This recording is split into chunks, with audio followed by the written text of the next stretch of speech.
does the certified hand therapy like commission people want you to be able to do? They want you to be able to take any problem of the hand and upper extremity and be able to solve it, right? So one of the ways we solve it is through evaluations. In evaluations, you have to know how to do clinical testing. Now, there's other testing as well. Let's think MRIs, let's think x-rays, right? There's a bunch more. We can't cover them all today. It's inside my program, the exam prep program. But think about evaluating. When someone comes to your clinic, if you didn't have the prescription, right?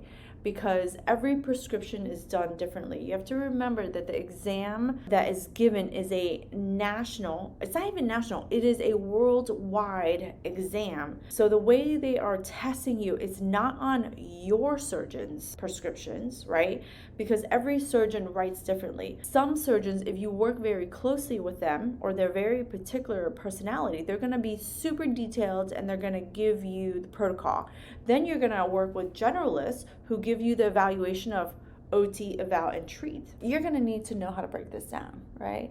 And then the other thing that we have to think about that is outside of how you actually practice is that most therapists work in a insurance-based system, right?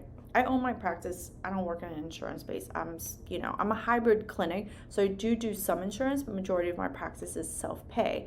So I get patients who don't come in with a prescription, right? So I have to figure it out and I have to actually ask for things, tell the doctors, this is what I'm seeing, this is what I want. And the exam actually, that's how they test you. So if you work in a clinic where you have to receive a prescription, or that's how you're trained to think, oh, you have to receive the prescription. The doctor has to tell you everything. The exam is not based on that, because if my student from Zimbabwe goes to take her exam, her surgeon isn't doing the exact same thing that we're doing.